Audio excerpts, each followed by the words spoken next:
আসসালামু আলাইকুম প্রিয় শিক্ষার্থী, জাতীয় বিশ্ববিদ্যালয় অনার্স ভর্তি 2026। প্রিয় শিক্ষার্থী, এবছর যারা ভর্তি পরীক্ষা দিবা, সো তোমাদের জন্য জরুরি একটি নির্দেশনা দিয়েছে জাতীয় বিশ্ববিদ্যালয়। সো বিস্তারিত জানার জন্য পুরো ভিডিওটা তোমাকে দেখতে হবে। 11টা নির্দেশনা মানতে হবে, না হয় তুমি পরীক্ষা দিতে পারবে না।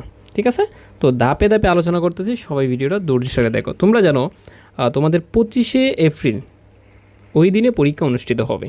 ঠিক আছে, তো 11টা থেকে দুপুর 12টা পর্যন্ত দেশের বিভাগীয় ও জেলা শহরে নির্বাচিত যে 138টি কেন্দ্র আছে একযুগে পরীক্ষা অনুষ্ঠিত হবে। তো সবাইকে একটি নির্দেশনা মানতে হবে, 11টা নির্দেশনা মানতে হবে, না হয় তুমি কি পরীক্ষা দিতে পারবে না। সো ভিডিওটা সবাই ধৈর্য সহকারে দেখতে থাকো। আর তার আগে বলে রাখি, যারা একদিনে চান্স পেতে চাও বিস্তারিত জানার জন্য আমাদের সুপার টেকনিকের PDF প্লাস কোর্স নিতে পারো। জাস্ট কয়েকটা ভিডিও দেখে যাবে, ইটস এনাফ। ঠিক আছে, 50 থেকে 60টা ইনশাল্লাহ কমন পাবো। সো 1 নম্বর নির্দেশনা দেখো, তো তোমাকে প্রবেশপত্র ডাউনলোড করতে হবে A4 সাইজের একটি কাগজে। ঠিক আছে, এবং অনেকের প্রশ্ন যে স্যার এটা কি আমি সাদা কালো নিব নাকি রঙিন নিব?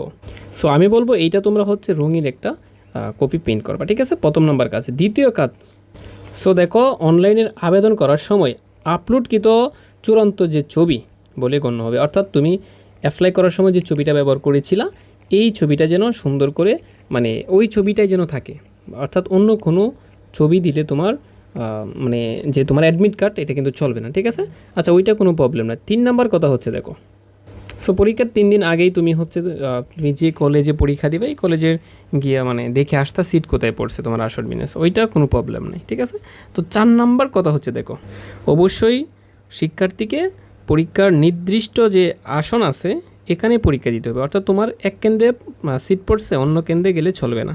ক্লিয়ার? আচ্ছা 5 নাম্বার কথা কি দেখো, পরীক্ষা আরম্ভ।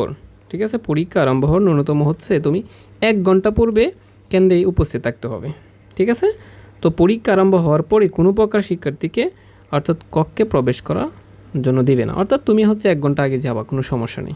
আচ্ছা এইটা সবই গুরুত্বপূর্ণ একটা বিষয়। প্রবেশপত্রে অর্থাৎ তুমি যে হাজিরা শিট থাকবে এবং OMR শিট যেটা থাকবে এটা হচ্ছে অভিন্ন স্বাক্ষর থাকতে হবে, অর্থাৎ প্রবেশপত্রে যে স্বাক্ষরটা তোমার নাম যেভাবে লিখছো তোমার স্বাক্ষর সেমভাবে তুমি হচ্ছে OMR শিট অথবা তোমার হাজিরা যে শিটটা দিবে এটাতে স্বাক্ষর করবা। ঠিক আছে, অর্থাৎ অভিন্ন একইটা থাকতে হবে। হ্যাঁ, তুমি প্রবেশপত্রে একরকম স্বাক্ষর করছো, ঠিক আছে, তো এরপরে হচ্ছে তোমার OMR শিট তোমার যে উত্তরপত্র এটাতে অন্যরকম স্বাক্ষর করছো, তাহলে কিন্তু তোমার পরীক্ষা বাতিল হবে। অর্থাৎ প্রবেশপত্রে যে স্বাক্ষরটা করছিলা উত্তরপত্রে সেম স্বাক্ষরটা তুমি করবা। ঠিক আছে, তো উত্তরপত্রগুলো তুমি হচ্ছে কালো কালির যে বল পয়েন্ট যে কলম আছে এগুলো ব্যবহার করতে হবে, পেন্সিল ব্যবহার করা যাবে না। এটা হচ্ছে 7 নম্বর কথা। 8 নম্বর কথাকে একটু বুঝতে হবে তোমাকে।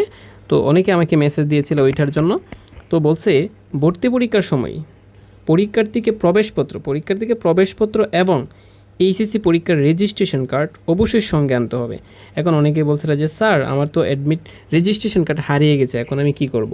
তাহলে কি ফটোকপি নেব? হ্যাঁ, তুমি হচ্ছে ফটোকপিটা অন্ততপক্ষে নিয়ে যাবা। আর যাদের মূলটা আছে আমি বলবো হচ্ছে তুমি মূলটাও নিতে পারো, কোনো সমস্যা নেই।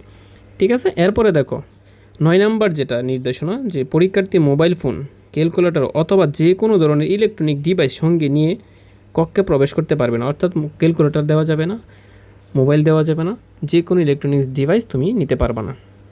তো 10 নম্বর কথা কি দেখো, পরীক্ষা কক্ষে প্রধান যে পরিদর্শক থাকবে, ঠিক আছে, বা কর্তব্যরত যে শিক্ষক থাকবে এর সিদ্ধান্তই চূড়ান্ত বলে গণ্য হবে, অর্থাৎ তোমাকে অবশ্যই যিনি গার্ড দিবে তার আদেশ অবশ্যই মানতে হবে। তিনি যদি পরীক্ষার খাতা বাতিল করে দেয় তাহলে কি অবশ্যই বাতিল, অর্থাৎ দেখা দেখিটা কম করতে হবে। 11 নম্বর যে কথাটা দেখা, ঠিক আছে, OMR শিট যেটা ওই OMR শিটে মানে যেটা MCQ তুমি দাগাবা, তো এইটাতে কোনো প্রকার মোবাইল নাম্বার বা অন্য অন্য কোনো কিছু লেখা যাবে না, শুধু বৃত্তগুলোই বরাদ করতে হবে। সো প্রিয় শিক্ষার্থী, এই ছিল তোমাদের 11টি নির্দেশনা। আমি বলবো তোমাকে গুরুত্বপূর্ণ এই ভিডিওটা যারা দেখছো, যে কথাগুলো বললাম, যে নির্দেশনাগুলির প্রত্যেকটা তুমি মেনে চলবা। আর হ্যাঁ, আমি আবারও বলতেছি, যারা 100% কমন সাজেশন পাও মডেল টেস্ট সহ শেষ মুহূর্তে, তারা এই নাম্বারে যোগাযোগ করতে পারো 019 96 49 50 50 87। ঠিক আছে, আশা করি বুঝতে পারছো।